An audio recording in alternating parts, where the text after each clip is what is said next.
Good day mga kasweldo! Welcome back to our channel. Na-receive nyo na ba yung 13-month pay nyo? We hope na nakatulong yung 13-month pay series namin para maintindihan nyo palalo kung paano ba na-compute yung 13-month pay nyo.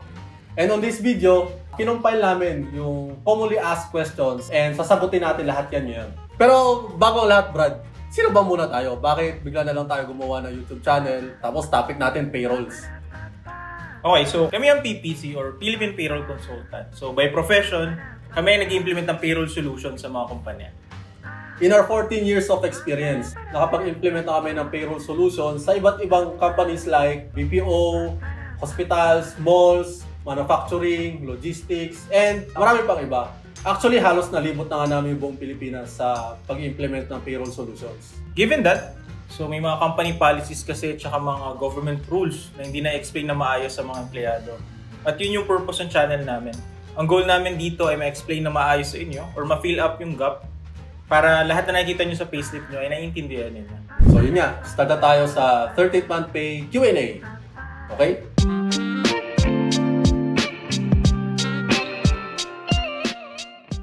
For our first question, galing to kay Arfel Joy de la Cruz. So tanong niya, "Hi sir, ask ko lang po, may matatanggap ba akong 13th month pay kahit naka-leave?" Okay, so magandang katanungan to kasweldo. So may dalawang types kasi tayo ng leave. So may tinatawag tayong leave na may bayad o leave with pay at meron din tayong tinatawag na leave without pay. So kung yung leave mo naman ay with pay, so meron ka pa rin marireceive or hindi mababawasan yung 13-month pay mo. Pero kung yan ay unpaid, meaning wala ka ng balance nung nag-leave ka, i-expect mo na mababawasan yung 13-month pay mo. Okay? So punta naman tayo sa next question natin. So yung nagtanong nito ay si Quit City. Yan. So hello po sir, may 13-month din po ba ang kasambahay? Start po ako ng June. Hanggang ngayon, andito pa rin ako sa amo ko. Paano po yung computation ng 6 months? So para sa mga kasambahay natin, meron tayong batas na Domestic Workers Act or Batas Kasambahay. And nakalagay dito na eligible din kayo for 13th month pay. And yung formula, hindi man nakalagay sa batas, pero i-assume natin na same lang with other employees. So para sa computation no 13th month pay, please watch our video na lang. So for our next question, galing to kay Uncle Gaming. Okay. Isang taon lang talaga yung computation ng 13th month. Paano kung 7 years ka na nagtatrabaho? Isang taon pa rin yung computation? Okay, actually magandang tanong to kasweldo. Actually hindi namin to na-discuss sa mga previous videos namin. Pero syempre, dun sa 7 taon na nasa kumpanya ka, kada taon naman nakaka-receive ka ng 13-month pay. Pero yun nga, tulad ng computation natin, nakadepende pa rin kasi yan sa cut-off. Let's say for example, yung first year mo sa kumpanya, wherein dun ka newly hired, posibleng maliit yung marireceive mo. Pero kung yun nga, ika-second year, third year, fourth year, o ngayon, na 7th year mo na sa kumpanya, posibleng buo na yung makukompute mo na 13-month. Pero yun nga, ulitin ko, ganun pa rin computation natin. So yung 13-month natin, ang maximum na pwede nating ma-receive doon ay ang ating 1 whole month salary. Okay? Tama. So, for our next question, galing to kay Norms. Sir, tanong lang po, kasi yung 13th month pay namin, may bawas. Nung tinanong ko yung HR kung bakit may bawas, sabi daw, nag-deduct sila dahil sa mga VL and SL ko na final. Ayun nga kasweldo, para lang din itong katulad nung isang tanong natin kanina. So, kung yung SL at VL mo naman ay with pay, so dapat hindi yun dinededuct. Kasi nga sabi dun sa DOLE advisory, included sa 13-month computation natin kapag paid yung vacation leave natin or sick leave. Okay, kung ikaw naman ay naka-VL or SL pero wala ka ng balance, ibig sabihin leave without pay ka na, tama yung ginawa nila, nagkaroon ka ng bawas. So siguro dito, kailangan mo munang i-check sa inyong HR kung bayad or hindi yung SL or VL niyo para ma-identify natin kung tama yung ginawa nilang computation. Okay? So yung nagtanong ito is si Rowena Hagutin. Ito yung question niya. So, sir, ask ko lang if including na po ba yung holidays? Hindi na po ba binabawas yun, sir? Thanks po, sir. So medyo tricky yung question na to, no, regarding sa holiday. So may dalawang scenario tayo dyan. Yung una, kung hindi ka pumasok ng holiday. Okay? So kung hindi ka pumasok ng holiday, hindi dapat mabawasan yung 13th month pay mo. Okay? Kung pumasok ka naman ng holiday, makaka-receive ka ng holiday basic. And hindi to kasama sa pag-compute ng 13th month pay. Okay? Ang question ay, January to September po, napasukan ko. October to December, maternity leave, may makukuha pa rin ba akong 13th month pay? So yun nga kasi, since naka-maternity leave ka ng October to December, meaning yung kumpanya mo wala kasing binabayad sa'yo. So magbabayad kasi sa'yo ng mga buwan na wala ka or naka-maternity ka ay yung SSS. So basically, hindi yung kasama sa computation. So kung pinasok mo is January to September, yun lang yung magiging basis ng 13-month pay. So, meron pa rin siyang matatanggap pero from January to September lang. Oo, tama ka, Sweldo. Meron ka pa rin marireceive ng 13-month pay. Pero yun nga, since dito sa scenario mo, naka-maternity leave ka ng October to December, meaning hindi ka binabayaran ng kumpanya mo since naka-maternity ka, ang magbabayad sa'yo ng months na to ay yung SSS, ang coverage na lang ng 13-month pay na marireceive mo ay from January to September. Okay? So, to clarify, may matatanggap pa rin siyang 13th month, pero ang coverage lang doon ay January to September. So yung nagtanong natin ay si Sigfredolan Tix. Ayan. So ito yung question niya. How about if yung salary is 75,000? How much is the 13-month pay tax? Okay. So, if ang salary niya is 75,000, let's assume perfect world scenario, wala siyang absent, wala siyang tardy.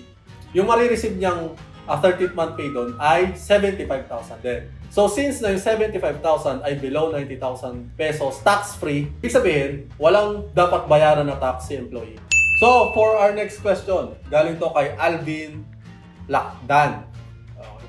Sir, kung nag-resign po ako ng January, may makukuha pa rin po ba akong 13-month pay? Okay, so yun nga, magandang katanungan to. Doon sa previous video natin, na-explain doon yung 13-month pay cut-off. So kung nag-resign ka ng January, posibleng hindi ka maka-reach ng 30 days sa year na nag-resign ka. So pag gano'n yung scenario mo, hindi ka na makaka-receive. Pero kung ang cut-off ninyo is from December ng previous year hanggang November ng current year, ibig sabihin meron ka pang December hanggang January na 13-month na hindi mo na-receive. So pag gano'n yung scenario nyo, makaka-receive ka pa. Okay? So for our next question, galing to kay Christian Paul de la Cruz. And ang tanong ay, hello sir, ngayong December po kasi ako nag-resign. Makakuha ko po ba yung 13th month pay ko? So yun nga kasweldo, kung nag-resign ka ngayong December, may rule yung companies na mag-hold ng salary.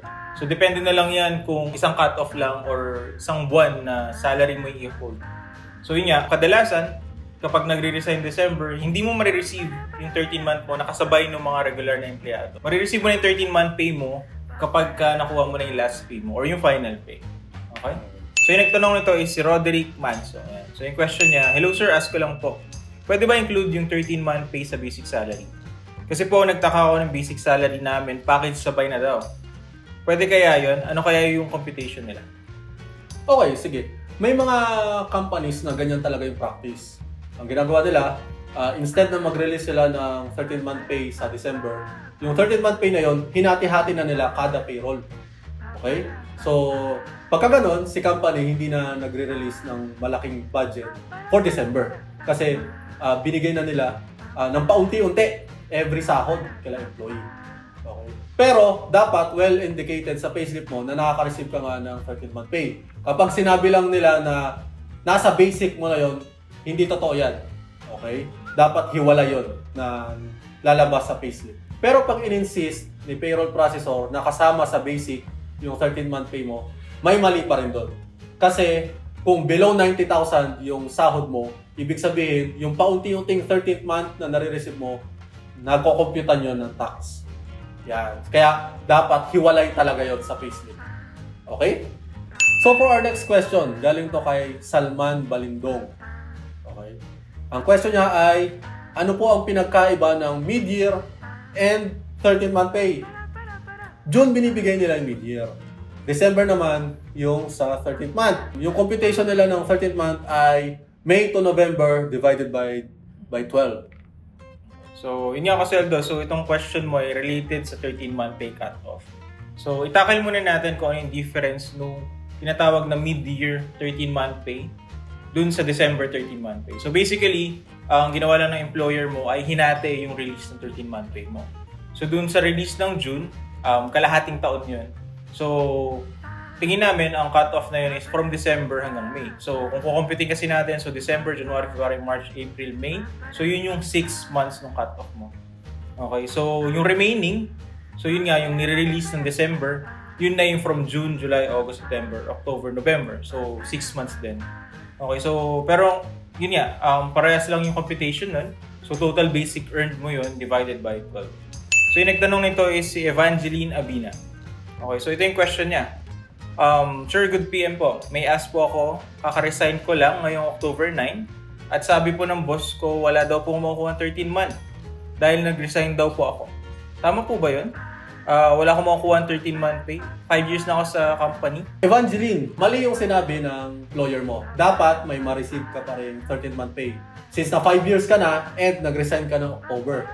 Okay? So, kung totoo tong sinabi mo, it's a clear violation kay Dole. And kung gusto mo i-pursue, pwede ka humingi ng tulong kay Dole para makuha mo yung 13th-month pay mo. Okay?